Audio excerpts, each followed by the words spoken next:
Hello, नमस्कार। सभी बड़ों को प्रणाम, छोटों को आशीर्वाद। मेरे हम उम्र मेरे साथी, मेरे दोस्तों को बहुत बहुत बहुत सारा प्यार। वही सारी ब्यूटीफुल लेडीज़ को हैप्पी करवा चौथ। और ये देखिए दोपहर हो गई है। सुबह से बहुत बिजी थी मैं, तो व्लॉग स्टार्ट ही नहीं कर पाई। अभी कर रही हूँ।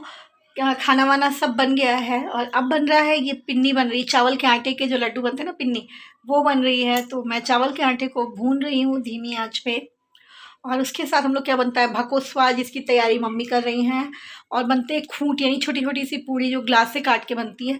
तो वो बन के रख चुकी है, मतलब पूजा की तैयारी भी साथ साथ हो रही है। खाने में हमारे यहाँ आज बनता है चावल, कढ़ी और रोटी। तो वो बन गया है। और दोपहर में ही बना के रख दिया है कि शाम को फिर ज़्यादा मतलब जल्दबाजी ना हो। और अभी मेरी मेहंदी नहीं लगी है, तो मैं वो ले आई हूँ जो फटाफट से रच जाती है ना, वो वाली मेहंदी लेकर के आई हूँ। तो अभी शुभी आयल लगा देगी। और काम से फुर्सत नहीं मिल रही है। और कल बहुत बिजी थी मैं। क्यों बिजी थी अभी बताती हूँ थोड़ी देर बाद आपसे। पहले इसको मैं चला लूँ वरना ये जल न जाए। और मुझे लगता है ना, निराजल व्रत में जितना ज़्यादा पेशेंस चाहिए होता है उतना ही ज़्यादा पेशेंस चाहिए होता है इस चावल के आटे को भूनने के लिए। एक तो बहुत धीमी आंच पे भूनना पड़ता है, मीडियम फ्लेम पे भूनना पड़ता है। ऊपर से मुझे तो और भी स्लो करना पड़ता है, क्योंकि मेरी कढ़ाई का जो है तला बहुत पतला है। लोहे की कढ़ाई, तो उसका तला बहुत पतला है। तो अगर ज़रा भी आंच तेज़ हुई ना तो ये लग जाएगा। और उसके बाद जो कढ़ाई है वो छोटी है, तो अगर मैं उसमें भूनूंगी तो कई बार करना पड़ता। तो इसलिए फाइनली मम्मी ने कहा इसी में भूनो, बस धीमे आंच करके। तो बहुत स्लो कर रहे थे, और मतलब इतना टाइम लग रहा था ना कि मतलब इरिटेट होने लगता है आदमी इसको भूनने में। लेकिन करना तो था ही। और बस व्रत में ना अगर इतना काम वाम भी ना हो तो शायद आदमी अगर चुपचाप बैठा रहे तो उसको शायद प्यास लग ही जाए। पर इतना काम होता है ना सुबह से कि ये भी करना है, वो भी करना है, खाना ही बनाना है, फिर पूजा की तैयारी, ये वो, कि ये सोचने का टाइम ही नहीं मिलता है कि हम व्रत हैं। और मुझे तो बिल्कुल भी टाइम नहीं मिलता है, क्योंकि एक दिन पहले मैं बहुत बिज़ी थी। रात को मैं सोई हूँ 12:30-1 बजे करीब, क्योंकि मेरे बेड के पीछे जो है वो दीमक ने पूरी दीवार में ऐसे घर बना लिया था।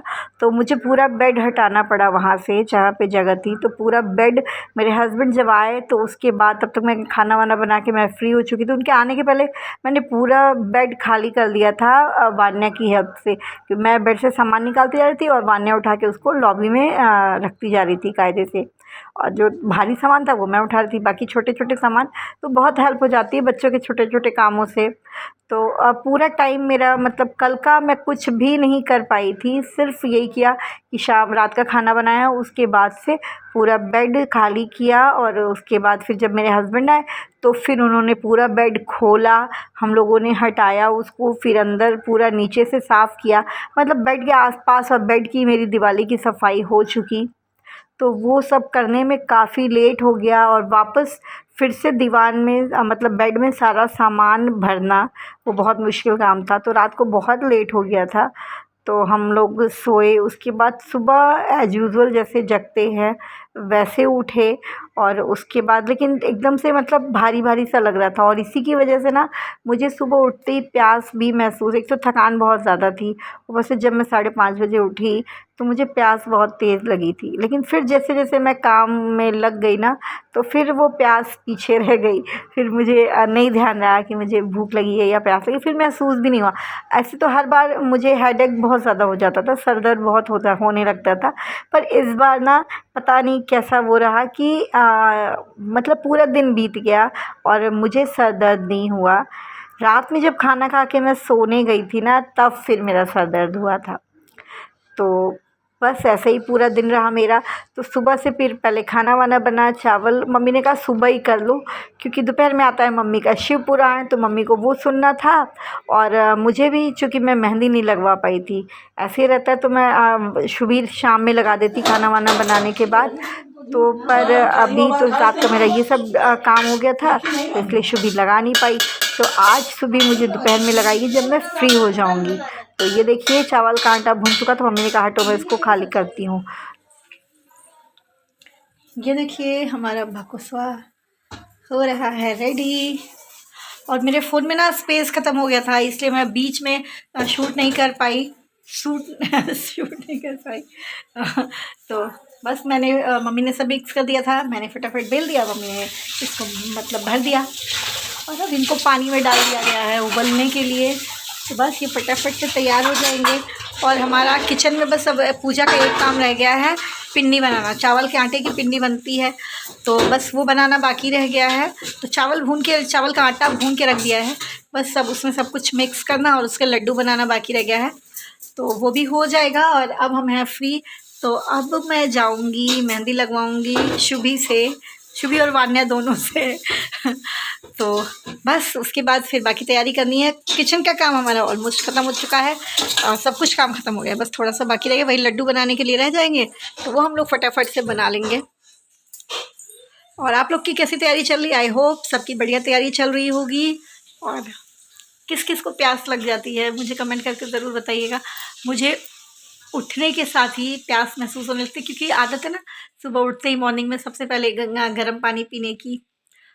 तो वो होता नहीं, हमारे यहाँ सर्गी नहीं खाई जाती है, तो हम लोग रात में जो पानी पी के सोए रहते हैं फिर वैसे ही रह जाते हैं, तो इसलिए थोड़ा सा और ज़्यादा लगता है। मेरे मायके में सर्गी खाई जाती है सुबह उठ करके, और मेरे ससुराल में नहीं खाई जाती है। तो बस अभी मैं ऐसे ही हूँ, अभी कोई तैयारी नहीं हुई है। बाकी मैंने अपना और सब कर लिया है। तो बस यही सब है। आपके यहाँ करवा चौथ में क्या क्या बनता है कमेंट करके मुझे ज़रूर बताइएगा। और ये देखिए, ये है मेरी मेहंदी जो मेरी बिटिया रानी लगा रही है। इसने बनाया है मोर पंख और अभी सीख रही है, बनाने की कोशिश करती है, लेकिन जैसा भी बनाए बेटी मेरी लगा लेती है, मुझे बहुत अच्छा लगता है। और पता है मैं लगवाते लगवाते ना सो भी गई थी थोड़ी देर के लिए। और ये वीडियो मेरे बेटी लगा रही थी, मुझे और मेरे पतिदेव आए तो देखा मैं सो रही हूँ, तो उन्होंने देखिए ये क्लिप बना ली। तो मैंने कहा मैं डाल दूँगी ऐसे, मुझे कोई दिक्कत नहीं है। मैं सो गई थी तो सो गई थी, इसमें कौन सी बात है। और उसके बाद ये देखिए हम लोग क्या, ये मिट्टी वाले करवे थे, तो पहले तो मैंने बच्चों को लगाया कि चलो तुम लोग कलर कर लो, क्योंकि शाम हो गई थी। तो बिल्कुल एकदम लग रहा था कि देर हो रही है, मुझे तैयार भी होने का टाइम मिलेगा या नहीं मिलेगा। देखिए मैं तैयार हो गई और अभी मेरा मेकअप चल रहा है। मेरी बिटिया रानी मुझे तैयार कर रही है। गाइस कमेंट करके बताना मेरी मम्मी महारानी जैसी नहीं लग रही, कितनी क्यूट लग रही है। बोलो मम्मी। मैं पूरा तैयार होके फिर आप लोग को दिखाती हूँ। आज मैं अपनी बेटी को बहुत प्यारी लग रही थी, मेरे साथ रील बनाई और वो बहुत खुश थी। आज मम्मा आप बहुत अच्छी लग रही हो। और उसके बाद फिर हम लोग जल्दी जल्दी छत पे आ गए। ये देखिए सामने वो क्या बोलते हैं उसको, क्या बोलते हैं, जो भी बोलते हैं, उसको उड़ा रहे थे, जो बलून होता है ना वो फायर बलून शायद बोलते हैं, उसे उड़ा रहे थे। और यहाँ हम लोग आ गए थे, पूजा की तैयारी शुरू कर दी थी, क्योंकि लेट भी हो गया था आज हम लोगों को, क्योंकि बहुत सारे करवे कलर करने थे और बाद में बच्चों ने नहीं किया ना, तो वो सब मुझे करना पड़ा। और मेरा फ़ोन चार्ज नहीं था, तो थोड़ा सा मैंने चार्जिंग में भी लगा दिया, तो इसलिए मैं वो सब रिकॉर्ड भी नहीं कर पाई। तो फ़िलहाल यहाँ मैं और मम्मी फटाफट से पूजन की तैयारी शुरू कर रहे हैं। और पीछे इतनी आतिशबाज़ी हो रही थी ना, सब लोग इतनी आतिशबाज़ी कर रहे थे, समझ आ गया था कि चाँद बस निकल ही गया है। तो हम लोग जल्दी जल्दी से बस पूजा का काम कर रहे थे और बहुत अच्छा लगता है। अच्छा आप सब लोग ना प्लीज़ जो भी देखेगा वो कमेंट करके मुझे ज़रूर बताइएगा कि मेरी साड़ी कैसी लग रही है। मैं ना इस फैब्रिक की साड़ी पहनती नहीं हूँ, क्योंकि मुझे लगता है कि मैं वैसे भी हेल्दी हूँ और ऐसी साड़ी में मैं और ज़्यादा मोटी लगूँगी, तो इसलिए मैं ऐसी साड़ी नहीं पहनती हूँ। मैंने फ़र्स्ट टाइम ये वाली साड़ी पहनी है और मुझे सच में बहुत बहुत बहुत अच्छा लग रहा था। और मुझसे ज़्यादा मेरी बेटी को अच्छा लग रहा था, वो कह रही थी बहुत अच्छा लगता। मेरे हस्बैंड ने बहुत तारीफ़ करी कि साड़ी तुम पे बहुत सुंदर लग रही है, तुम बहुत अच्छी लग रही हो साड़ी में। तो मुझे बहुत अच्छा लगा। लेकिन मैं आप लोगों से जानना चाहती हूँ, बताओ कि ये साड़ी कैसी लग रही है और मैं कैसी लग रही हूँ, कमेंट करके आप लोग ज़रूर बताना। तो ये देखिए सारे कलश पे जो है वो दिए जल गए थे और बस हम लोगों ने पूजा की, सब पे माला वाला चढ़ाई और सारे करवे लगा। और पता है आप देख रहे होंगे यहाँ 6 करवे हैं ना, वो इसलिए क्योंकि मुझे मेरी देवरानी के हिस्से का भी पूजा करना था, क्योंकि देवर का ट्रांसफ़र हो गया है गुड़गांव, तो अभी वो लोग वहाँ तुरंत गए हैं और अभी वो सेटल नहीं हो पाए हैं, तो उसका कुछ भी सामान भी वहाँ नहीं था और अभी वो लोग होटल के रूम में थे, तो वहाँ से नहीं पॉसिबल होता ना। तो बस वो व्रत थी वहाँ पे और ये वह चंद्रमा को देख के अर्घ दे के तुम पानी पी लेना। बाकी जो पूजा होती है वो मैं जेठानी हूँ तो मैं कर सकती हूँ, तो मुझे उसके हिस्से की भी पूजा करनी थी। तो सब कुछ जैसे मैं अपने लिए कर रही थी वैसे कर रही थी। फिर मैंने अर्घ दिया, उसके नाम से दिया और सारी पूजा उसके नाम आराम से दी की और बस भगवान से मन ही मन अपनी पूजा कर रही थी। तो अपने लिए जब उसकी पूजा कर रही थी तो मन ही मन प्रार्थना कर रही थी कि दोनों की जोड़ी बनी रहे, ये पूजा उसकी स्वीकार हो और मतलब जितना आशीर्वाद दे सकती थी दे रही थी और उसके नाम की पूजा कर रही थी। तो एक चीज़ वो भी थी करने में, तो अब वो भी अच्छा लग रहा था कि चलो ठीक है, मैं बड़ी हूँ तो मैं कर रही हूँ।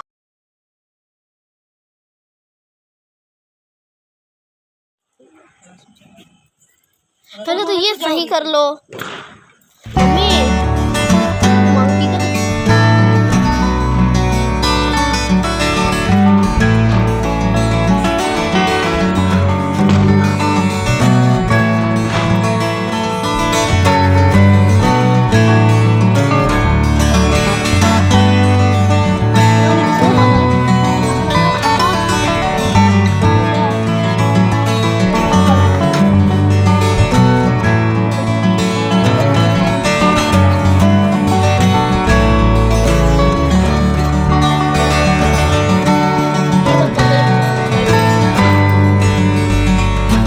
मम्मी पास हम बैठे नहीं तो पता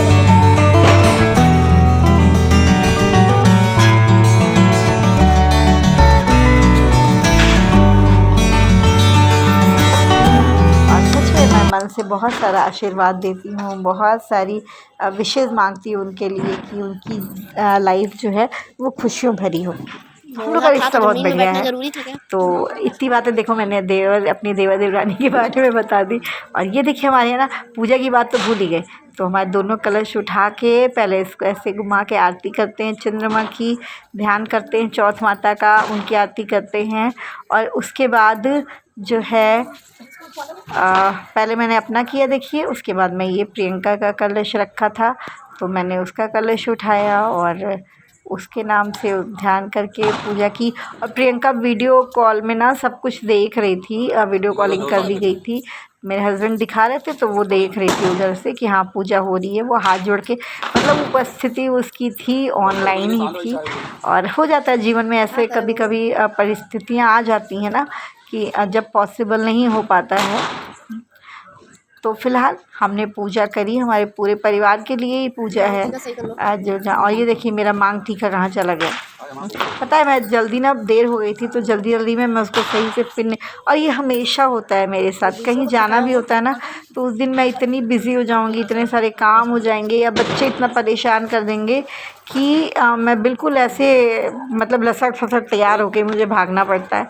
और आज भी ऐसे तो मैं कोशिश करती तैयार हूँ, पर बहुत छोटी छोटी चीज़ें जो डिटेलिंग होती है ना वो नहीं कर पाती। जैसे अब टीका लगाया है तो टीका मेरा थोड़ा सा ऊपर हो गया, थोड़ा उसको और नीचे होना चाहिए था। ये सब चीज़ज़ें बाद में ध्यान आती कि अरे देखो, पर जल्दी लगाया, एक बार शीशे में देखा भी नहीं। शुभ भी जिद करी थी मेरे साथ एक रील बनाओ, वीडियो बनाओ मेरे साथ पहले वो अपने स्नैपचैट के लिए।